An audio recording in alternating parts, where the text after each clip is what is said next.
No calor do verão europeu de 2019, a estudante de medicina Bruna Vilela, de 22 anos, acreditava estar vivendo um sonho em Madrid. Na noite de 5 de agosto, ela foi ao apartamento de um namorado que conheceu pela internet, esperando uma noite tranquila com pizza e conversa. Mas, no coração da capital espanhola, o que parecia um encontro romântico estava prestes a se tornar um pesadelo silencioso. Um detalhe aparentemente inofensivo na cozinha despertou um medo profundo em Bruna. Manchas escuras dentro do micro-ondas. Ele disse que era molho de tomate. A intuição dela gritava que era uma mentira. Por trás daquela desculpa simples, escondia-se uma verdade aterrorizante que só seria revelada por uma investigação minuciosa que expôs um predador e um plano macabro. Esta é a história de como um olhar atento salvou uma vida. Se você gosta desse tipo de conteúdo, diga-nos de onde está assistindo e inscreva-se no canal para acompanhar nossos vídeos diários. Em 2019, Bruna Vilela tinha 22 anos e estudava medicina. Ela estava em Madrid, na Espanha, para um programa de intercâmbio acadêmico. Seu plano de carreira era focado no atendimento de emergências hospitalares. Ela dedicava seus estudos a essa especialidade e via a experiência internacional como um passo fundamental para seu futuro profissional. O período era o verão europeu. A cidade registrava altas temperaturas e um grande movimento de pessoas. As ruas de Madrid estavam ocupadas por turistas e pela população local, que aproveitava os festivais de rua e a vida noturna. O calor era intenso e constante. Bruna residia no bairro de Lavapiés, uma área central conhecida por seu caráter multicultural e boêmio. A proximidade com a Plaza de Cascorro e a grande concentração de hostels e residências estudantis tornavam o local popular entre jovens e intercambistas. Era um ambiente dinâmico, onde diferentes culturas e idiomas se encontravam.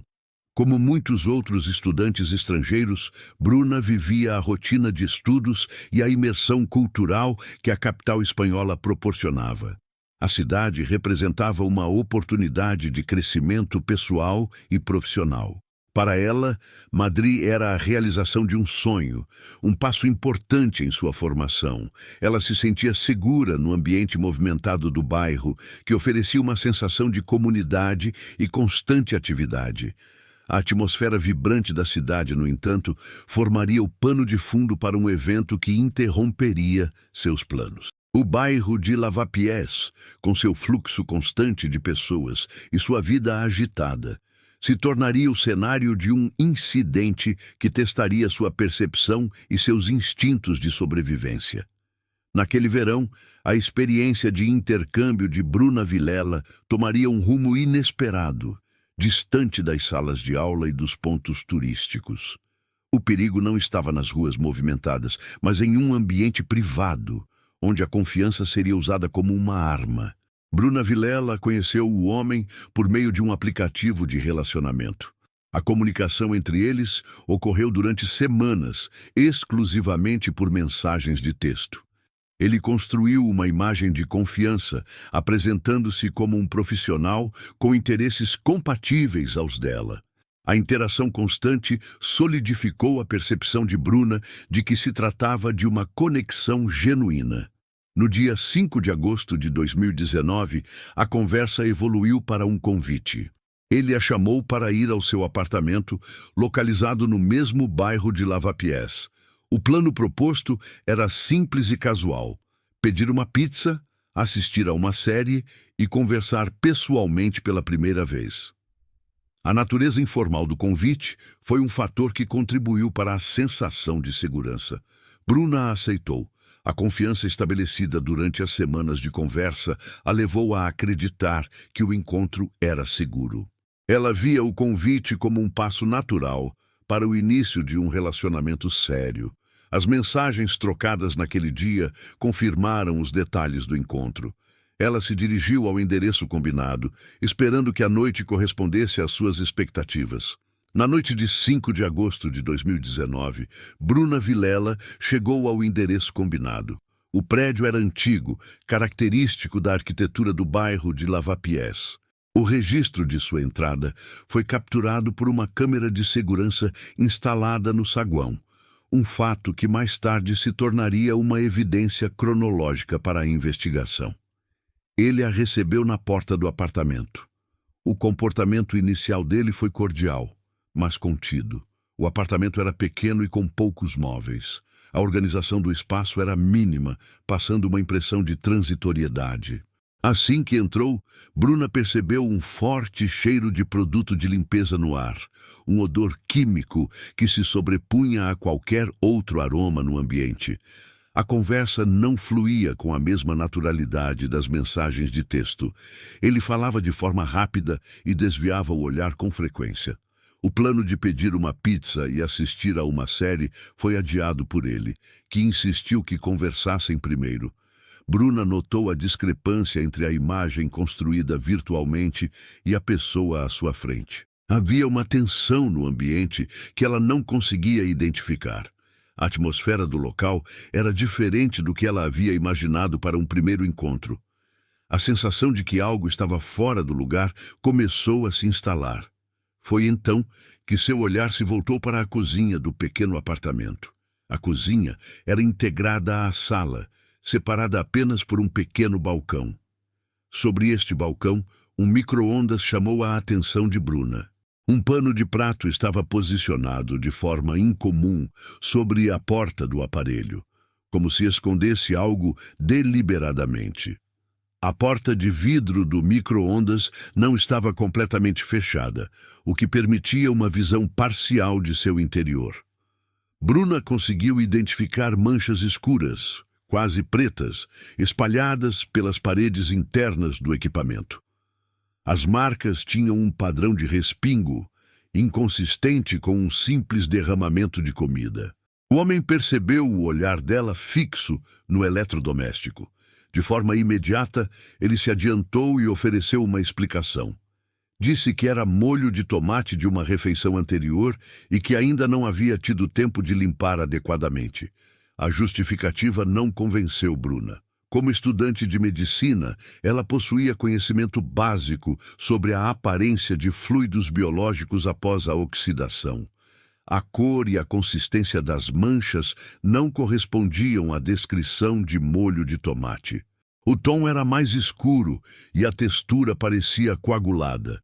O forte cheiro de produtos de limpeza que ela notara ao entrar no apartamento agora se conectava diretamente à cena.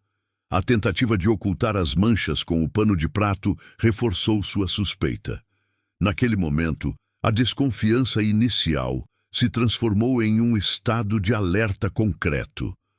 A combinação do comportamento dele, o odor químico e as manchas no micro-ondas formaram um sinal de perigo claro. Bruna entendeu que sua segurança estava em risco. A percepção do perigo foi imediata. Bruna Vilela compreendeu que uma reação de pânico ou confronto direto poderia agravar a situação. Seu raciocínio, treinado para diagnósticos rápidos em ambientes de emergência, tornou-se pragmático. Ela precisava de um pretexto para sair do apartamento de forma controlada e sem levantar suspeitas.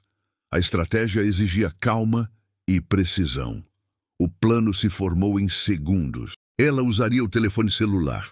Bruna pegou o aparelho, que estava em sua bolsa ao lado do sofá. Com um movimento calculado para parecer natural, ela olhou para a tela e simulou o recebimento de uma chamada urgente. Sua expressão facial mudou, adotando um ar de preocupação controlada. Ela se levantou e se dirigiu a ele. Com a voz firme, informou que precisava atender a uma ligação importante de sua mãe, no Brasil. A diferença de fuso horário tornava a chamada plausível a qualquer hora. Para tornar a desculpa mais convincente, Bruna afirmou que o assunto era particular e delicado. Disse que sairia ao corredor para ter mais privacidade e não o incomodar. O homem observou seus movimentos, mas não a impediu. Sua hesitação foi mínima, o suficiente para que Bruna percebesse que ele analisava a situação. Ela não esperou por uma resposta verbal. Apenas se virou, caminhou até a porta, abriu-a e saiu para o corredor do prédio. Ela fechou a porta atrás de si, garantindo que o som do trinco fosse audível. Uma vez do lado de fora do apartamento, ela não parou. Ignorou o impulso de correr imediatamente. Em vez disso, caminhou em passos rápidos e firmes em direção às escadas, optando por não esperar pelo elevador para evitar qualquer encontro no trajeto. Desceu os lances de escada de forma contínua, mantendo o foco em alcançar a saída do edifício. Ao chegar ao térreo, atravessou o saguão sem olhar para trás. A câmera de segurança que registrara sua entrada agora capturava sua saída apressada. Já na rua, a sensação de alívio ainda não era completa. Ela se misturou à movimentação noturna do bairro de Lavapiés, mas não diminuiu o passo. Seu primeiro instinto não foi voltar para seu próprio apartamento. Ela temia que ele soubesse seu endereço e pudesse segui-la. Seu destino era a residência de Teresa, sua colega de república, que morava a poucas quadras dali. Durante todo o percurso, ela se manteve alerta, observando se alguém a seguia. Apenas ao chegar à porta do prédio de Teresa e ser recebida pela amiga, Bruna Vilela se permitiu sentir o impacto total do que havia acabado de acontecer. A fuga silenciosa estava completa. Teresa abriu a porta do apartamento e encontrou Bruna Vilela em estado de agitação. Ela entrou e, com a voz trêmula, começou a relatar o que havia ocorrido. Bruna descreveu o encontro, o apartamento e o comportamento do homem. O ponto central de seu relato foram as manchas escuras no micro-ondas e o pano de prato usado para ocultá-las. Explicou a justificativa que ele deu sobre o molho de tomate e sua imediata descrença. Teresa ouviu com atenção, garantindo que Bruna estivesse em um local seguro. Ela providenciou água e se certificou de que a porta do apartamento estava trancada. A prioridade era estabelecer um ambiente protegido para que Bruna pudesse processar os eventos e decidir o que fazer a seguir. A colega de república ofereceu um porto seguro, um espaço físico e emocional, longe do perigo que Bruna havia acabado de escapar. A primeira decisão de Teresa foi ajudar Bruna a contatar sua família no Brasil. A comunicação com os pais era fundamental naquele momento. A ligação foi feita para sua mãe, Dona Eliane. Do outro lado da linha, a milhares de quilômetros de distância, Dona Eliane ouviu o relato da filha. Sua reação não foi de pânico, mas de uma preocupação focada em ação. A orientação de Dona Eliane foi imediata e pragmática. Ela instruiu a filha a não ignorar o incidente ou tratá-lo apenas como um susto. Para ela, a combinação de fatos apontava para um perigo real que precisava ser investigado pelas autoridades competentes. Dona Eliane foi enfática sobre a necessidade de formalizar uma denúncia junto à polícia espanhola. Ela argumentou que o silêncio poderia permitir que o homem repetisse suas ações com outra pessoa. A insistência da mãe foi um fator crucial para Bruna. O apoio de Teresa, que ofereceu segurança imediata, combinado com a orientação firme de sua mãe, foi decisivo. Bruna compreendeu que a intuição que a salvou precisava ser seguida por uma ação oficial. O medo ainda estava presente, mas a validação de sua percepção por parte de sua mãe e de sua amiga lhe deu a força necessária para dar o próximo passo. Naquela noite, abrigada no apartamento de sua colega, a decisão foi tomada. No dia seguinte, ela procuraria a polícia para registrar formalmente tudo o que havia presenciado. A rede de apoio cumpriu seu papel. Transformou o medo da vítima em uma denúncia que iniciaria a investigação. Na manhã de 6 de agosto de 2019, Bruna Vilela compareceu a uma delegacia da Polícia Nacional em Madrid. Ela estava acompanhada por sua colega Teresa. No local, Bruna prestou um depoimento formal e detalhado sobre os eventos da noite anterior. Ela descreveu o apartamento, o comportamento do homem e os elementos específicos que a levaram a suspeitar de um perigo iminente. O foco de seu testemunho foi o micro-ondas, as manchas escuras e o pano de prato posicionado para escondê-las. O caso foi atribuído ao inspetor-chefe Galves, um investigador experiente da Unidade de Atenção à Família e Mulher. Galves era conhecido por sua abordagem metódica em casos de violência doméstica e ameaças. Ele analisou o depoimento de Bruna com atenção. A formação dela em medicina conferia credibilidade técnica à sua suspeita sobre a natureza das manchas. O inspetor identificou os pontos-chave da denúncia: a possível presença de material biológico, o forte odor de produtos químicos e a clara tentativa de ocultação de evidências. Ele tratou a situação como potencialmente grave e de alta prioridade. A ação policial precisava ser imediata. A principal preocupação do inspetor Galves era a preservação de qualquer prova antes que pudesse ser destruída pelo suspeito. Com base na gravidade do depoimento, ele solicitou um mandado judicial de busca e apreensão para o apartamento no bairro de Lavapiés. A autoridade judicial expediu a ordem com urgência, permitindo que a polícia agisse no mesmo dia. Uma equipe policial, incluindo peritos forenses, foi deslocada para o endereço. Ao entrarem no imóvel, os agentes confirmaram o forte cheiro de produtos de limpeza, exatamente como Bruna havia relatado.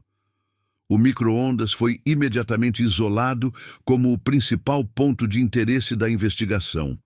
O pano de prato, que estava sobre o balcão da cozinha, foi coletado utilizando procedimentos forenses para evitar contaminação. Amostras das manchas visíveis dentro do micro-ondas também foram recolhidas com suaves estéreis. Todo o material foi lacrado em sacos de evidência e devidamente identificado. O inspetor Galves determinou o envio imediato do pano e das amostras para o Laboratório de Criminalística da Polícia Científica. A investigação havia começado oficialmente. A análise do material seria o próximo passo para determinar o que realmente havia acontecido naquele apartamento. O material coletado no apartamento foi encaminhado ao Laboratório da Polícia Científica de Madrid. A responsabilidade pela análise coube à doutora Sofia Núñez, perita em química forense. Seu trabalho era determinar a natureza exata das manchas escuras que Bruna Vilela havia observado. A análise começou com a aplicação de testes preliminares para identificar a presença de material biológico. A doutora Núñez iniciou os procedimentos utilizando o luminol. O luminol é um reagente químico que reage na presença de hemoglobina, a proteína encontrada nas células vermelhas do sangue. Quando entra em contato com vestígios de sangue, mesmo que invisíveis a olho nu ou após uma tentativa de limpeza, o luminol produz uma luminescência azulada. O teste é realizado em um ambiente com pouca luz para que a reação seja visível. As amostras retiradas das paredes internas do micro-ondas foram as primeiras a serem testadas. Com a aplicação do reagente, a reação foi positiva e imediata. Uma luz azul fraca, mas inconfundível, cobriu a superfície dos swabs, indicando a presença de hemoglobina. O mesmo procedimento foi repetido no pano de prato apreendido. No tecido, a reação foi ainda mais evidente. Respingos e manchas, que não eram visíveis na inspeção inicial, se revelaram com a luminescência característica. O laudo pericial da doutora Núñez foi conclusivo. A substância encontrada tanto no micro-ondas quanto no pano de prato era sangue. A presença de hemoglobina foi confirmada em todas as amostras analisadas. A ciência forense, portanto, corroborava integralmente o depoimento de Bruna Vilela. Sua suspeita, baseada em sua observação e conhecimento prévio, estava correta. Não se tratava de molho de tomate. A investigação agora tinha a prova material de que houve uma tentativa de limpar e ocultar vestígios de sangue dentro daquele apartamento. A confirmação da presença de sangue foi apenas o primeiro passo da análise forense. O trabalho da doutora Sofia Nunes e sua equipe no laboratório da Polícia Científica continuou. A questão principal não era mais se havia sangue, mas o que havia sido feito para tentar removê-lo. A investigação se aprofundou na composição química do pano de prato, o objeto que o suspeito usou para esconder o interior do micro-ondas. A equipe realizou uma cromatografia gasosa, acoplada à espectrometria de massas. Este é um procedimento técnico padrão para separar, identificar e quantificar os diferentes compostos químicos presentes em uma amostra. O objetivo era buscar por substâncias não biológicas que pudessem indicar o uso de produtos de limpeza. Os resultados foram claros e forneceram a peça que faltava para a investigação. O laudo da análise detectou a presença de ácido oxálico no tecido. O ácido oxálico é um composto orgânico conhecido por suas fortes propriedades alvejantes e corrosivas. É um ingrediente ativo em muitos produtos de limpeza de alta potência, especialmente aqueles formulados para remover manchas difíceis, como ferrugem, tinta e matéria orgânica, incluindo sangue. A substância não é encontrada em produtos de limpeza domésticos comuns, o que indicava o uso de um agente de limpeza específico e agressivo. Para o inspetor Galvez, essa descoberta foi a pista-chave que redefiniu a natureza do caso. A presença simultânea de hemoglobina e ácido oxálico no mesmo pano não era uma coincidência. A combinação das duas substâncias contava uma história clara. Alguém havia aplicado um produto de limpeza potente diretamente sobre o sangue, em uma tentativa de eliminar completamente os vestígios. A ação era deliberada e indicava consciência de que havia algo a ser escondido. A descoberta transformou a percepção do incidente. Não se tratava mais de uma mancha suspeita em um eletrodoméstico. Tratava-se de uma tentativa ativa de ocultação de provas. O pano de prato deixou de ser apenas um objeto com vestígios de sangue para se tornar a evidência material de um ato consciente. A escolha de um produto químico tão forte sugeria que a limpeza precisava ser eficaz e rápida. A investigação agora possuía uma linha de ação mais sólida. O comportamento do suspeito, a presença de sangue e a tentativa de eliminá-lo com um produto químico específico formavam um padrão de conduta criminosa. O laudo da doutora Nunes forneceu a base científica para a suspeita de Bruna Vilela e para a estratégia do inspetor Galvez. O segredo do pano de prato estava revelado. Ele não apenas continha o sangue, mas também a prova da tentativa de apagar um crime. Com o laudo da doutora Nunes em mãos, o inspetor Galvez tinha a confirmação científica. A presença de sangue e ácido oxálico era um fato. A investigação mudou de foco. O que aconteceu no apartamento estava claro. A pergunta agora era sobre quem era o homem por trás do ato. O próximo passo de Galvez era traçar o perfil completo do suspeito, buscando por qualquer registro anterior que pudesse ajudar a entender seu comportamento. Ele iniciou uma pesquisa nos sistemas de registro da Polícia Nacional. Inseriu o nome completo do suspeito, sua data de nascimento e seu número de identificação. O resultado não demorou. O nome do suspeito já estava associado a outros boletins de ocorrência.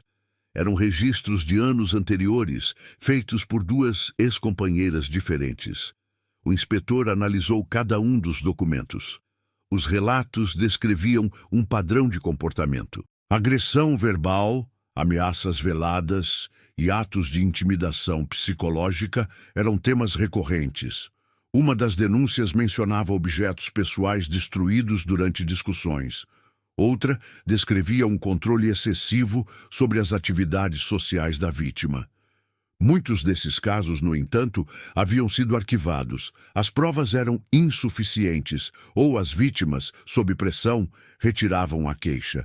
As ocorrências eram tratadas como incidentes isolados, disputas domésticas, sem maiores consequências legais. O inspetor Galves começou a conectar os pontos. O incidente com Bruna Vilela não era um evento isolado. Era a continuação de um histórico de violência. A denúncia de Bruna, no entanto, era diferente.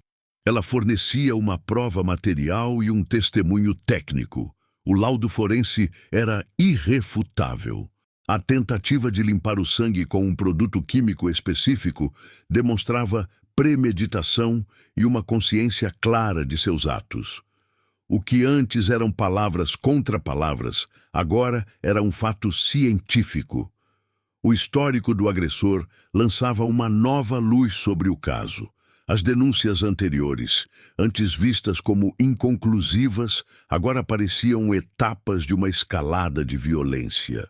O comportamento descrito pelas ex-companheiras era o mesmo padrão de manipulação e controle que ele tentou exercer sobre Bruna. A investigação ganhou uma nova dimensão. Galves reabriu os arquivos dos casos antigos, agora com o contexto fornecido pela denúncia de Bruna. Ele contataria as vítimas anteriores para novos depoimentos. O homem não era apenas um suspeito em um incidente peculiar. Ele era um indivíduo com um padrão documentado de comportamento perigoso, que agora escalava para atos mais elaborados e com maior potencial de dano físico. A denúncia de Bruna Vilela havia fornecido a chave para entender todo o histórico do agressor. Com as evidências forenses e o histórico de violência, a polícia convocou o suspeito para um interrogatório formal. Inicialmente, ele negou qualquer irregularidade e repetiu a história do molho de tomate. O inspetor Galves, então, apresentou os fatos. Mostrou o laudo da doutora Nunes, que confirmava a presença de sangue e de ácido oxálico. Em seguida, apresentou as denúncias feitas por suas ex-companheiras, estabelecendo um padrão de comportamento. Pressionado pelas provas materiais e pelo seu histórico, ele abandonou a negação inicial e fez uma confissão parcial. O suspeito admitiu que as manchas no micro-ondas eram de sangue. No entanto, ele afirmou que o sangue era de origem animal, não humana. A explicação para o ato revelou um nível de premeditação alarmante. Ele descreveu a ação como um ensaio. O objetivo, segundo ele, era duplo. Primeiro, testar a eficácia de diferentes produtos químicos para eliminar vestígios de sangue de forma rápida e completa. Segundo, criar um cenário de intimidação para ser usado contra futuras vítimas, como Bruna. O plano era deixar que a pessoa visse a cena e então avaliar sua reação. A confissão foi corroborada por outra evidência. A polícia obteve seu histórico de compras dos meses anteriores. Os registros mostravam a aquisição de ácido oxálico e de outros produtos de limpeza de alta potência dias antes do encontro com Bruna.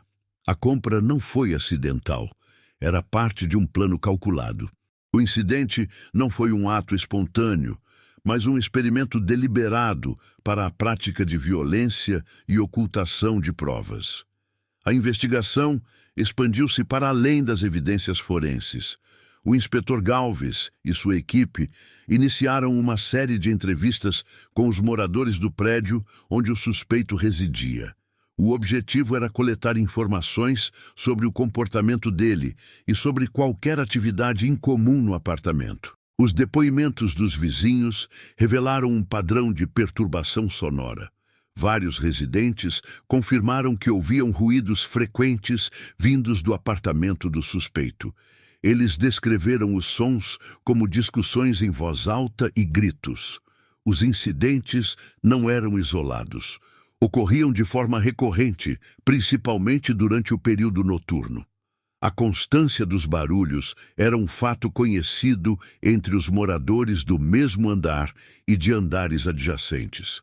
Apesar da frequência e da intensidade das discussões, nenhuma denúncia formal foi registrada na polícia ou na administração do condomínio. Durante as entrevistas, os vizinhos explicaram o motivo da inação. A percepção coletiva era de que os sons eram resultado de brigas de casal. Os eventos eram classificados como conflitos domésticos privados. Com base nessa interpretação, os moradores optavam por não intervir. A falta de ação permitiu que o comportamento do suspeito continuasse sem qualquer tipo de escrutínio externo.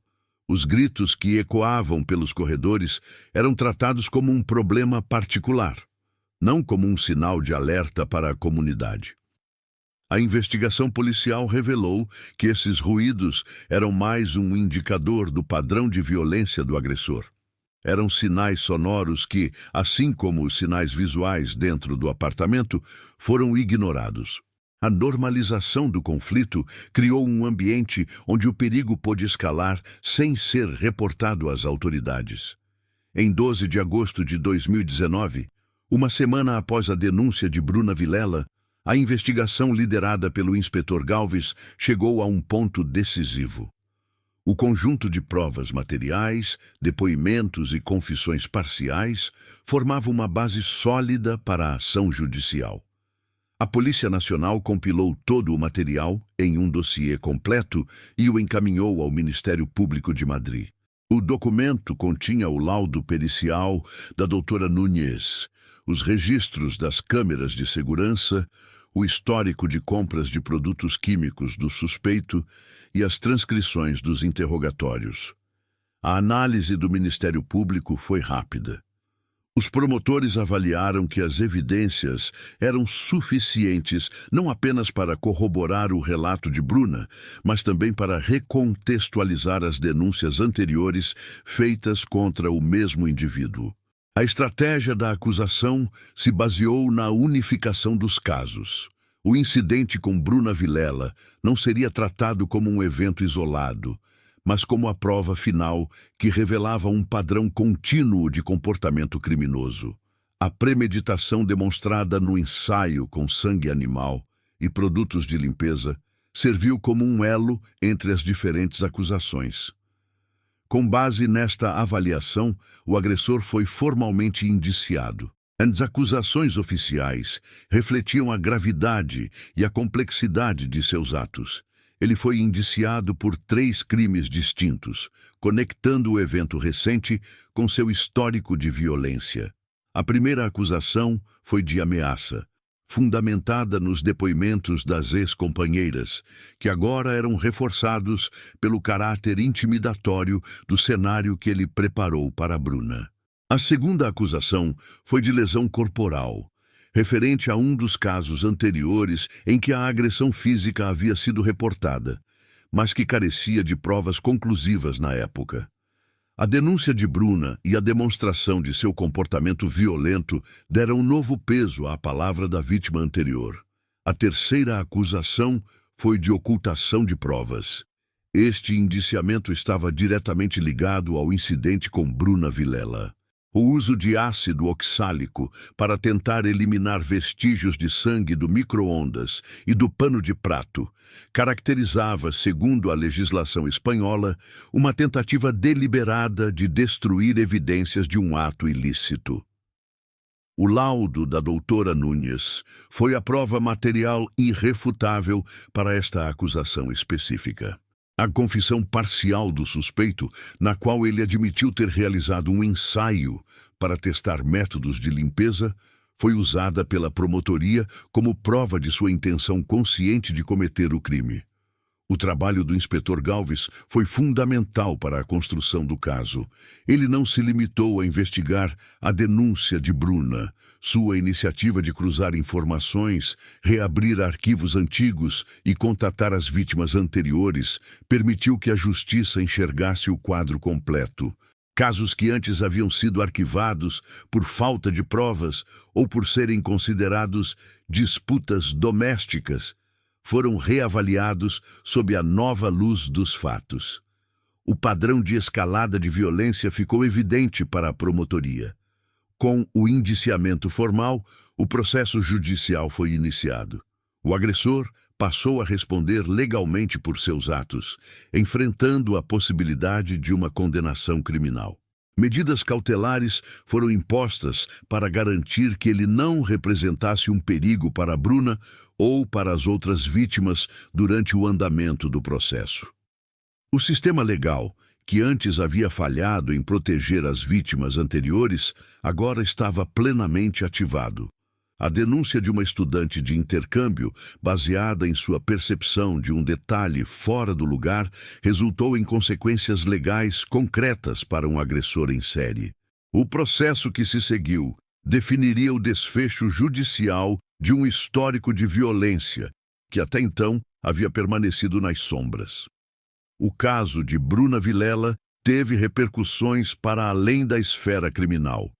A denúncia e a subsequente investigação ganharam atenção da mídia na Espanha e no Brasil. O incidente expôs uma falha sistêmica na proteção de uma população específica, os estudantes de intercâmbio.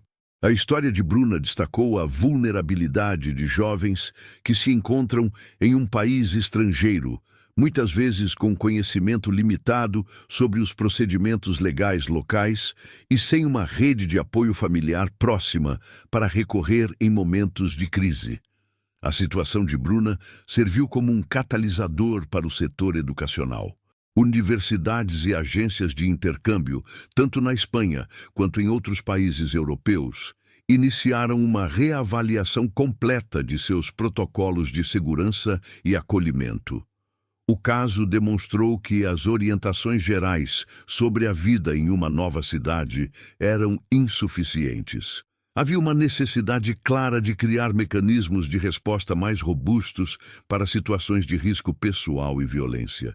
Como resultado direto, diversas instituições de ensino superior implementaram mudanças concretas em seus programas de acolhimento a estudantes internacionais. As sessões de orientação, que antes se concentravam em questões acadêmicas e culturais, passaram a incluir módulos obrigatórios sobre segurança pessoal. Esses novos módulos forneciam informações práticas, como o reconhecimento de sinais de perigo em relacionamentos, a importância de confiar na própria intuição e os passos a serem seguidos em uma emergência. A comunicação foi um dos pontos centrais da reforma. Foram criados canais de contato de emergência, disponíveis 24 horas por dia, dedicados exclusivamente aos estudantes estrangeiros. Esses canais garantiam que, independentemente do horário, um aluno em situação de risco pudesse contatar um representante da universidade e receber orientação imediata. O procedimento para registrar uma denúncia junto à polícia local também passou a ser explicado de forma detalhada, eliminando a barreira do desconhecimento que muitos estudantes enfrentavam. As universidades também fortaleceram suas parcerias com as autoridades policiais locais. Foram estabelecidos protocolos de cooperação para garantir que as denúncias feitas por estudantes de intercâmbio fossem tratadas com a devida prioridade e sensibilidade cultural. Além disso, os serviços de apoio psicológico foram ampliados e passaram a ser oferecidos em múltiplos idiomas, reconhecendo o trauma que incidentes como o de Bruna poderiam causar. O caso específico de Bruna Vilela foi transformado em um estudo de caso. Sua história passou a ser utilizada em programas de treinamento para coordenadores de intercâmbio, conselheiros estudantis e equipes de segurança universitária. A análise de suas ações, a rápida percepção do perigo, a criação de um pretexto para a fuga e a decisão de procurar ajuda e formalizar a denúncia tornou-se um exemplo de como a clareza de pensamento e a coragem podem ser decisivas para a sobrevivência. O legado de Bruna Vilela, portanto, transcendeu o resultado judicial de seu caso. Sua experiência pessoal, embora traumática, resultou em uma mudança sistêmica. As novas políticas de segurança implementadas visavam criar uma rede de proteção mais sólida e eficaz para milhares de estudantes que, a cada ano, deixam seus países de origem em busca de educação e novas experiências. A coragem de uma única estudante levou à criação de estruturas que poderiam prevenir futuros incidentes ou, no mínimo, garantir que nenhuma outra vítima se sentisse sozinha ou desamparada em uma situação de perigo. A mudança nos protocolos foi a consequência mais duradoura de sua ação. O caso de Bruna Vilela começou com um detalhe: não houve um ataque físico inicial. A ameaça foi percebida através de um sinal visual em um ambiente doméstico. As manchas escuras dentro de um micro-ondas, combinadas com o forte odor de produtos químicos e a tentativa de ocultação com um pano de prato, foram suficientes para ativar um instinto de sobrevivência. A lição central deste caso reside na importância da percepção. Demonstra como a atenção a elementos que parecem fora de lugar pode ser a primeira e mais crucial linha de defesa contra um perigo iminente. A investigação que se seguiu validou a intuição de Bruna de forma científica. O laudo da doutora Nunes não apenas confirmou a presença de sangue, mas também identificou o uso de ácido oxálico, uma substância que indicava uma limpeza deliberada e agressiva. Este fato transformou a suspeita em evidência material. O agressor não estava apenas escondendo um descuido doméstico, ele estava ativamente tentando apagar os vestígios de um ato premeditado. O conceito do ensaio, confessado por ele, revelou a verdadeira natureza de suas ações. Era um teste de métodos, uma preparação para futuros atos de violência e um instrumento de intimidação psicológica. O caso expõe um padrão clássico de escalada da violência. O histórico do agressor, com denúncias anteriores de ex-companheiras, mostrava uma progressão clara. A violência verbal e psicológica evoluiu para atos mais elaborados e com maior potencial de dano físico. Cada incidente anterior que não resultou em consequências legais o encorajou a continuar e a aprimorar seus métodos. A denúncia de Bruna Vilela foi o ponto de interrupção nesse ciclo. Ela forneceu a prova concreta que conectou todos os pontos, permitindo que o sistema de justiça enxergasse o padrão completo e não apenas eventos isolados. Outro aspecto fundamental revelado pela investigação foi a indiferença do entorno. Os relatos dos vizinhos sobre gritos e discussões frequentes, classificados como brigas de casal, ilustram um fenômeno social comum. Sinais de perigo são muitas vezes ouvidos, mas não são interpretados como tal. A normalização de conflitos em ambientes privados cria um véu de silêncio que protege o agressor e isola a vítima. Este caso serve como um registro de que o que acontece a portas fechadas pode, e muitas vezes deve, ser uma preocupação da comunidade. A história de Bruna Vilela é, portanto, um estudo sobre sinais. Os sinais visuais que ela identificou, os sinais sonoros que os vizinhos ignoraram e os sinais comportamentais que formavam o histórico do agressor. A questão central que permanece é sobre a capacidade de reconhecer esses indicadores. Quantos detalhes domésticos, aparentemente insignificantes, escondem perigos maiores? A resposta está na valorização da intuição e na recusa em aceitar explicações que contradizem os fatos observados.